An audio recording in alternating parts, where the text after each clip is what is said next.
What's going on, guys? Everything Crypto here, back again for another video today.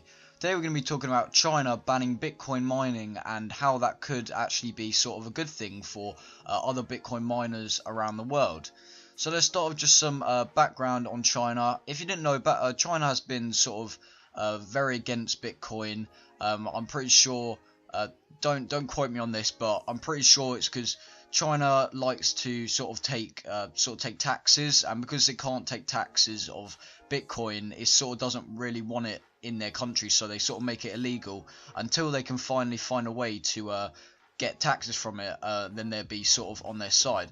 But anyway, in the past we can see China has actually banned Bitcoin ICOs. An ICO is an initial coin offering, so ICOs have been completely banned from China.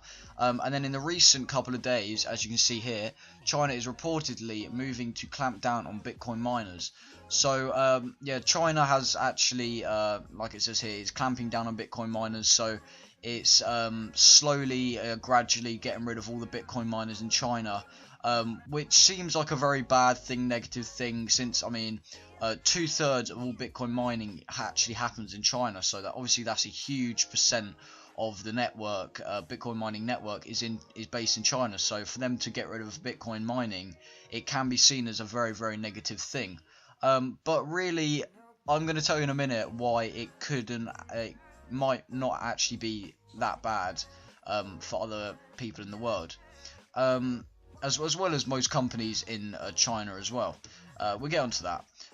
They also, in the last few days, have actually banned a couple of exchanges. I'm pretty sure Bittrex. I'm not 100% sure on this, guys, so I'm just sort of saying the main ones. Pretty sure Bittrex, Poloniex, maybe Binance as well has been, and I think Cryptopia might have been one as well.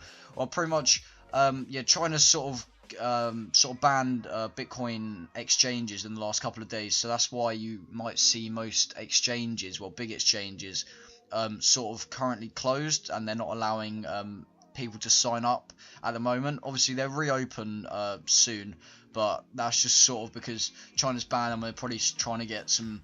They're trying to just get their exchange stable again and stuff. So they sort of like closed off the registers and stuff. But anyway, let's get back onto the main topic here of why China banning Bitcoin mining could actually be good.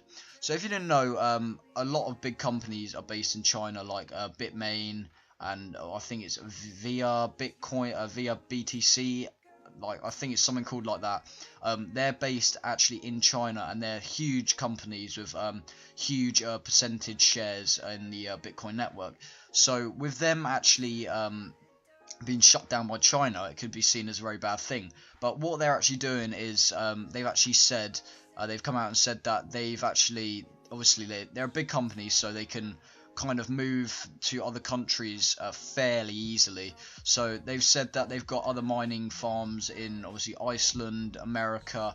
So it's not a huge deal for these big companies, but for obviously smaller companies and people at home mining, this is a big deal because they can no longer mine Bitcoin. And obviously another large portion of the network is by smaller companies mining Bitcoin as well, so that's going to affect them heavily. But pretty much why this might not actually be that big of a negative is because I'm pretty sure if these miners are sort of leaving the network difficulty might actually decrease. So as you can see here, in the past year, it's obviously increased a lot. I've actually talked about this before in another video, but yeah, so in the past year it's increased a lot. So you can see here it's mostly green. The difficulty is very green, which is actually a kind of bad thing for Bitcoin miners. We want to see the minus negative red difficulty changes, because that means we're going to be making more Bitcoin, which is more profit. So yeah, as you can see, it's going up and it's increasing. But with more miners leaving the network, this could actually bring the difficulty down, which means that the profit for Bitcoin mining could actually go back up again, and we might see an increased payout in Bitcoin. So this leads me on to cloud mining and Hashflare right here. If you want to get into Hashflare after you you've heard about, you've seen this video and you like the look of it, there's links down below which do support me, and I very appreciate that a lot. Anyway, so pretty much, as you can see here, if you put in like $1,000, which is 4.6 terahashes on Hashflare cloud mining, it's going to cost you around $1,000. If the BTC difficulty does go down, you'll be making, well, at the current state, I think it's around $20 a day you'll be making passive income by absolutely doing nothing. Doing nothing, $20 a day anyway. But if the difficulty does actually decrease, you actually see a higher payout in Bitcoin, and you might see a slightly increased payout in USD. But the good thing about this is obviously they pay you in Bitcoin, so your Bitcoin worth right now is obviously going to be lower because the Bitcoin price is currently down a bit. I think it's like 15k or something around that. So you'll get an increased payout in Bitcoin. You might not see a huge increase in USD. Obviously, when the Bitcoin price slowly starts to go back up again, you'll see your Bitcoin be worth a lot more than just $20 a day.